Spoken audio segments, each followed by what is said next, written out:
Bom, uma vez que a gente já mapeou toda a aplicação, host, já encontrou vários entry points, chegou a hora da gente começar a identificar as vulnerabilidades no ambiente, tentar testar aí input validation, né? Tentar ver se a gente consegue manipular alguns campos ali e identificar vulnerabilidades nessa aplicação. Vamos lá então. Bom, aqui em detalhes a gente vê boa parte do que a gente fez, né, tal. E aqui a gente vê, por exemplo, que tem um entry point aqui, né? Então eu posso pegar esse primeiro entry point qualquer aqui, que é prod aqui, ok? Vamos ver, vamos analisar, entender o que é isso, ok?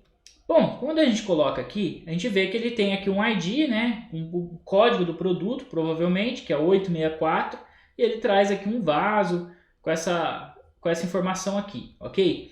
Se a gente passa o mouse aqui em outros produtos, a gente vê que muda, né, essa numeração. Então, esse é o código desse produto, ok? Bom, o que a gente poderia fazer aqui? A gente poderia colocar, sei lá, um caractere A, por exemplo, e ver o que a aplicação retorna, né? Será que ela retorna um erro? Será que ela vai retornar, ela vai trazer aqui, tipo, o produto A, que foi o que você digitou, não encontrado, ele estaria refletindo na página, enfim. Para você começar a entender comportamentos da aplicação para começar a tentar explorar vulnerabilidades. Voltando aqui, a gente poderia também tentar colocar, sei lá, uma aspa simples para ver se ela retorna algum erro. Seria, sei lá, um SQL injection error based, né? Quando ele retorna aqueles erros, enfim, que ele quebra a query. Nesse caso aqui, não retorna nada, né? Então, é isso que a gente precisa fazer nesse primeiro momento. Começar a manipular isso. Isso a gente pode fazer diretamente pelo browser ou usando um proxy tipo o Burp, ok? Bom, uma outra coisa que a gente pode fazer aqui e se eu mudar esse número? Ó, 864, vou pôr 860. Vamos ver o que acontece. Pô, 860 ele traz esse outro enfeite aqui, com outro dado, né? Legal, então, beleza, nada de vulnerabilidade aqui ainda, ok? Bom, o que acontece para a gente validar, por exemplo, se existe um blind SQLi, que é um SQL injection que ele não retorna o erro para a gente conseguir consultando ali, né? Nesse caso, a gente faz um teste meio às cegas, né? A gente faz uma injeção SQL aqui e vai entendendo o comportamento da aplicação. Então, para a gente fazer esse tipo de teste, a gente poderia fazer isso aqui, ó. Sei lá, 864 menos 4. Olha que interessante. Eu coloquei um menos 4 aqui e ele basicamente processou isso e foi para o produto 860.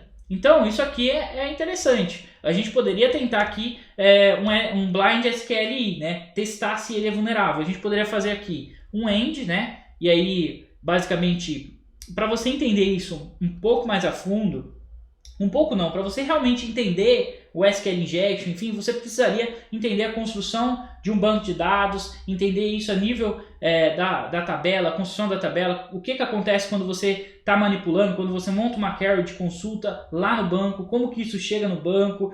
E assim, no novo Pentest profissional, né, na formação completa que a gente tem, se você olhar o módulo de web, você vai ver que é um dos maiores módulos que tem nesse treinamento e boa parte tem toda essa base de SQL Injection, por exemplo. Então, fica difícil, né, se eu comparar ali com mais de 50 aulas que tem lá, completa, com um vídeo aqui de 10 minutos, por exemplo, para explorar essa vulnerabilidade, né? Então, assim, não dá para eu passar toda essa base em um vídeo, mas vou tentar, assim, se eu passar aqui a ideia para que você entenda um pouco da lógica. Então, por exemplo, aqui a gente tem o código do produto, né?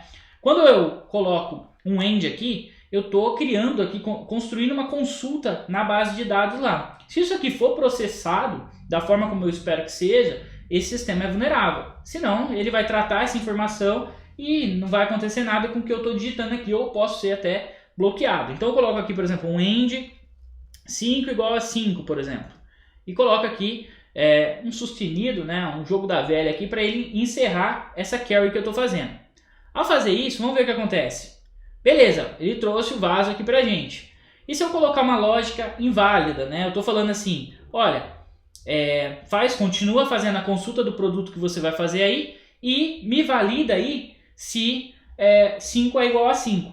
E aí ele trouxe o vaso aqui normal. Agora, se eu faço assim, e valida aí para mim se 5 é igual a 4. 5 não é igual a 4. Então, na teoria é para ele dar um erro, né? Então, quando eu faço isso, ó, produto não encontrado.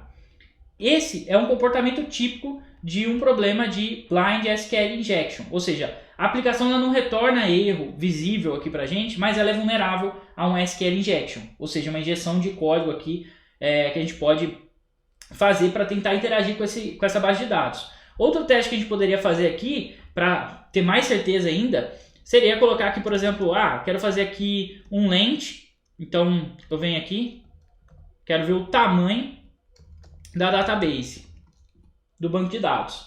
Então eu falo assim, o length é igual, o tamanho da base de dados é igual a 5, por exemplo. Vamos ver o que ele retorna. Não retornou produto, nada. Aí eu vou tentando, é igual a 7. Eu posso ir colocando 1, 2, 3, 4, né? Aí a gente pode automatizar todo esse processo. Estou mostrando um pouco como que é manualmente, né? Quando eu coloquei 9 aqui, ele retornou o vaso. Significa que ele processou, né, o ID, que é a consulta que ele vai fazer para trazer esse produto para exibir aqui para o usuário, mas ele também validou essa informação. Que eu falei assim, qual é o tamanho da base de dados? Ela é igual a 9? E aí a hora que ele me traz o produto, ele está falando, ela é igual a 9.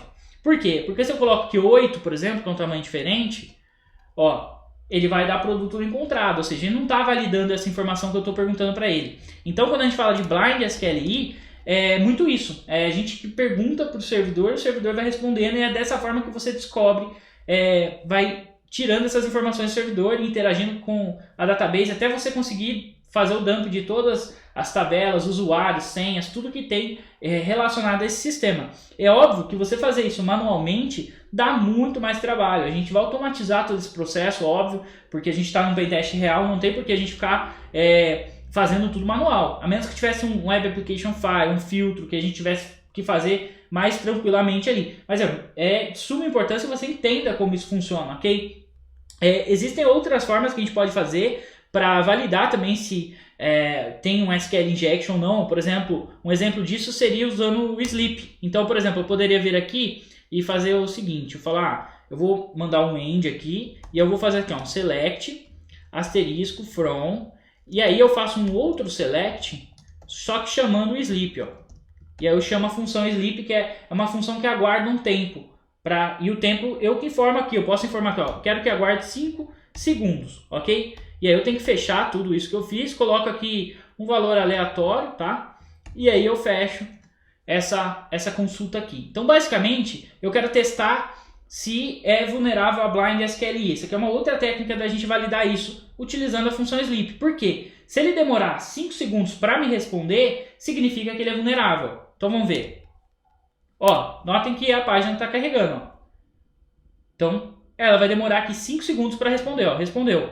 Se eu colocar aqui um tempo menor, tipo 2 segundos, ele vai responder bem mais rápido.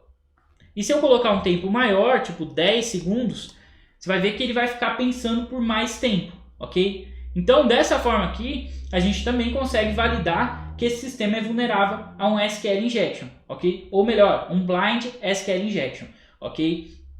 Bom, na próxima aula a gente começa a interagir com esse sistema e faz essa exploração aqui de uma forma automatizada, né? Porque a gente já viu que é vulnerável e não tem por que a gente ficar, né, só por curiosidade, né? Se você quiser saber, mas como que descobre as informações? Existem várias formas de você interagir aqui. Por exemplo, aquele exemplo que eu dei aqui do length, né? Eu fiz aqui o length e aí eu coloquei aqui database, né? O tamanho da base de dados igual a 9.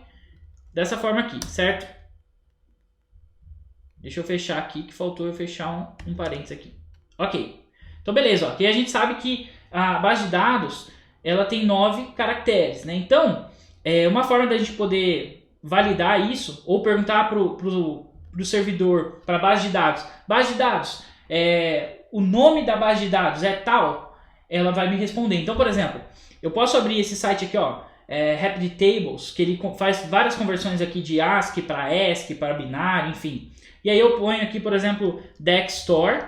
E aí nesse caso aqui a gente está fazendo como se fosse um brute force, ok? Então eu venho aqui, coloco coma, né, que é vírgula, para ele separar por vírgula. E eu vou usar as informações em decimal, ok? Nesse caso aqui, vou pegar essa informação aqui, que é exatamente a palavra DexStore escrito em decimal, ok? Separado por vírgula. E aí eu vou fazer essa pergunta pro para o servidor. Aí eu venho aqui e falo, servidor, a database que você tem aí, ela é igual esses caracteres aqui, que equivalem, né, exatamente a Dexstore, o mesmo nome da empresa, né? Quando eu faço isso, ó, ele deu produto não encontrado. Mas nota um detalhe, ó, tem 1, 2, 3, 4, 5, 6, 7, 8 caracteres. Isso também valida o que a gente acabou de ver, que o tamanho da base de dados tem 9 caracteres e não 8. Né? Por exemplo, se eu pegar aqui o nome exato aqui dessa base de dados, que é Dexstore, inclusive a gente viu isso na falha de LFD que a gente encontrou ali naquele arquivo config, e eu não explorei, eu não fui mais a fundo ainda com esse arquivo para a gente explorar essa outra falha, depois a gente volta para cá, né? Mas a gente vê que, de fato, o nome da base de dados é Dexstore com K aqui no meio, né? Então, se eu venho aqui e escrevo, né, Dexstore, pego aqui o decimal, exato dessa forma aqui, e venho perguntar para o servidor, servidor, o nome da sua base de dados é Dexstore? E aí eu passo aqui essa informação em decimal, né? E olha que interessante, ele me trouxe o vaso. Se ele me trouxe o vaso, ele está falando, é Dexstore. Então é dessa forma que a gente vai extraindo informações. É óbvio que tem outras formas que a gente pode pesquisar, mas é um pouco mais complexo, a gente tem que entender toda a base mesmo para conseguir te explicar isso. E é por isso que eu até falei que tem tudo isso lá no novo Pentest Profissional, por exemplo. Mas beleza, ó, aqui a gente já identificou então que de fato esse site da Dexstore é vulnerável a SQL Injection. Na próxima aula a gente começa a explorar então essa vulnerabilidade. Até mais!